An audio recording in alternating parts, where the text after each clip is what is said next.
Hello student, आज हम आपको पढ़ाएंगे क्लास 5 का ईवीएस का 9वां लेसन है अप यू गो, तुम ऊपर चढ़ो। माउंटेनरिंग कैंप, पहाड़ पर चढ़ने का camp. Nehru institute of mountaineering Uttarkashi. Nehru institute of mountaineering Uttarkashi. We were to the mountaineering camp and were very excited. 20 of us were teachers from Kendriya Vidyalaya. There were other women from bank and other institutions. पहाड़ पर चढ़ना सीखने के लिए हम सब इकट्ठे हुए थे बड़ी उमंग के साथ। कैंप में केंद्रीय विद्यालयों से आई करीब 20 टीचर थीं, जिनमें से एक मैं थी, बाकी महिलाएं बैंक और दूसरी संस्थाओं से थी। आज कैंप का दूसरा दिन था।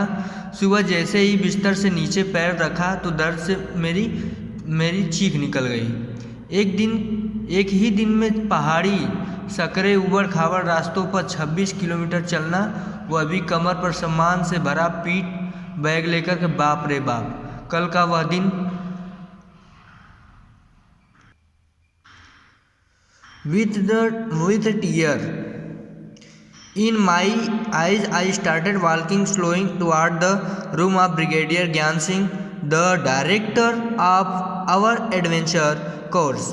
I was thinking of what I would say to excuse myself from that day's trek. Suddenly, I heard his deep voice from behind. मैं आंखों से आंसू लिए धीरे धीरे चलकर एडवेंचर कोर्स के डायरेक्टर ब्रिगेडियर ज्ञान सिंह के कमरे में पहुंची। मैं मन ही मन सोच रही थी कि मुझे उनसे क्या क्या कहना है जिसे ट्रैकिंग पर न जाना पड़े। तभी पीछे से उनकी भारी सी आवाज़ सुनाई पड़ी, मैडम, नाश्ते के समय आप यहाँ क्या कर रही हैं? हरी अप, वरना भूखे ही ट्रैकिंग पर जाना होगा। सर, मैं आगे के शब्द में मेरे मुंह में ही रह गए। पैरों से छाले पड़े हैं, चल नहीं सकती, यही कहना चाहती हूँ ना आप? जी सर, यह कोई नई बात है। मतलब सर ने कहा कि ये कोई नई बात नहीं है, जल्दी तैयार हो जाओ। मैं मुंह लटकाए चल दी और तैयार होने के लिए अभी मुड़ी ही थी कि फिर उनकी आवाज़ सुनाई दी। क्या आवाज़ सुनाई दी? I hang my head, rushed back to get ready. I had just heard उनकी आवाज़ सुनाई दी। Listen, madam, you will lead group number 7. You will have to help any member who has difficulty climbing the mountain. सुनिए madam, आप group number 7 की leader रहेंगी। किसी भी सदस्य को पहाड़ पर चढ़ने में परेशानी होने पर आपको उनकी मदद करनी होगी। पहाड़ों पर लीडर की क्या क्या जिम्मेदारियां होती हैं, यह सबको बताया जा चुका है। A big responsibility. I started thinking about what a leader must do help other in carrying their bags, let the group go ahead and keep to the last, help those who can not climb properly. एक बड़ी जिम्मेदारी group leader को जो बातें बताई गई थी। बातें क्या थी? बाकी लोगों का सामान उठाने में मदद करना, पूरे ग्रुप के आगे बढ़ जाने पर ही आगे बढ़ना, जो चल ना पाए उसे हाथ पकड़कर चढ़ाना, रुकने के लिए जगह ढूंढना, साथी के बीमार पड़ने पर उसका ध्यान रखना, सबके खाने पीने का इंतजाम देखना, और सबसे बड़ी बात यह थी ग्रुप के किसी भी सदस्य से गलती हो जाने पर हंसते हुए सजा भुगतने को तैयार रहना। मैं समझ गई कि आपका अनुशासन अपने आप में अलग ही है। मैं समझ नहीं पा रही थी कि यह सजा या मजा है। Group number 7 include girl for Assam, Mainpuri, Mizoram, Meghalaya and Nagaland. I was the only teacher from केंद्रीय विद्यालय इन दिस ग्रुप नंबर 7 में असम, मणिपुर, मिजोरम, मेघालय और नागालैंड राज्यों की लड़कियों में मैं अकेली ही केंद्रीय विद्यालय की टीचर थी। इन सभी से मिलना मुझे अच्छा लगा। किसी भी लड़की को ठीक से हिंदी बोलनी नहीं आती थी। मुझे आज भी दुख है कि मैं मिजोरम की खोंदोनबी से एक बार भी बात नहीं कर पाई। उसे केवल मिजो भाषा ही आती थी, लेकिन फिर भी हमारे दिल एक दूसरे से जुड़े रहे। क्रॉसिंग द रिवर, जब नदी पार की, we got vitamin C, iron tablets, had hot chocolate milk with our breakfast.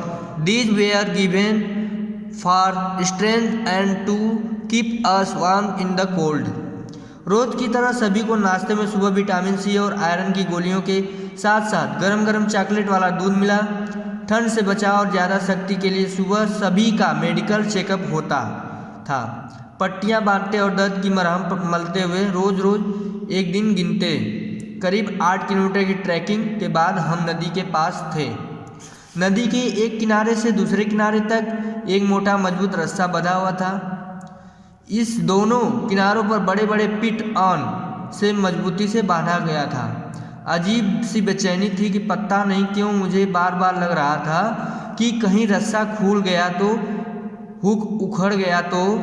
मैं उसके विचार में बहुत सारे क्वेश्चन आ रहे थे कि अगर टूट गया खुल गया तो क्या होगा। हमारे प्रशिक्षक ने कमर पर रस्सी बांधी और उसे स्लिंग डाला और उस स्लिंग को नदी पर बांधे मोटे रस्से में डाला। बर्फीले पानी में छप छप करते हुए आगे बढ़ गए। रॉक क्लाइंबिंग, चट्टानों पर चढ़ना। We had to climb 15 kilometre to reach Tekla village. It was at a height of 1600 metre. आवर rucksack had all that we may need: food packet, water bottle, rope, hook, plastic sheet, diary, torch, towel, soap, wind cheater, whistle, glucose, jaggery, chana and some other snacks। 15 kilometre चढ़कर हमें टेकला गांव पहुंचना था। यह गांव लगभग 1600 metre की ऊंचाई पर था। खाने का डिब्बा, पानी की बोतल, रस्सी, हुक, प्लास्टिक शीट, डायरी, टार्च, तौलियाँ, साबुन, विंड चीटर, सीटी, ग्लूकोज, गुड़, चना और कुछ खाने पीने का सामान पिट्टू बैग पे लिए हम टेकला में खड़े थे। सीढ़ीदार खेतों में मौसम के अनुसार फल और सब्जियां उगी थीं। सामने की एक बड़ी बिल्कुल सपाट लगभग 90 मीटर ऊंची चट्टान के ऊपर कर्नल राम सिंह खूंटे गाड़कर रस्सों के साथ खड़े थे। हमें बताया गया था कि चट्टान पर पहले पैर और हाथ जमाने की मजबूत जगह पहचान लें। आज मेरा मन पीछे हटने को नहीं था। मैं लाइन में सबसे आगे खड़ी थी। तभी उसे हमारे प्रशिक्षक ने कमर पर रस्सी बांधे, स्लिंग डाला और नीचे लटकता मोटा रस्सा पकड़कर चट्टान पर चढ़ना शुरू किए। मुझे लगा वे उस चट्टान पर दौड़ रहे थे। मैंने भी स्लिंग डालकर चट्टान पर पैर बढ़ाया, लेकिन पैर बढ़ाते ही मैं फिसली और रस्से से झूलने लगी। 90 अंश का कोण बनाते हुए चलो, आवाज़ आई। कमर सीधी रखो, आगे मत झुको। ये सब आवाज़ें उसके हेड ऑफ डिपार्टमेंट ने बताया। फनी एक्सीडेंट, आगे ए फनी एक्सीडेंट, एक मज़ेदार घटना। आई वॉज इवनिंग, खोंदोनबी was feeling hungry. He did not have anything to eat. She jumped over the fence and got into a field. शाम हो चली थी। खोंदोनबी को भूख लगी थी और हमारा खाने का सामान भी खत्म हो गया था। मैंने देखते ही देखते वह कटीले तारों पर करके एक बगीचे में घुस गई। वहाँ से वह 2 बड़े बड़े पहाड़ी खीरे तोड़ लाई। तभी पीछे से एक पहाड़ी महिला ने उसका बैग पकड़ लिया और अपनी भाषा में खोंदोनबी में कुछ कह रही थी। उसकी पहाड़ी भाषा हमारी समझ में से बाहर थी। खोंदोनबी बीच बीच में मिजो भाषा में कुछ जवाब देती जो हमें समझ ना आता। मैं उन दोनों को हिंदी में कुछ समझाती, लेकिन किसी को भी कुछ बात समझ में नहीं आती है।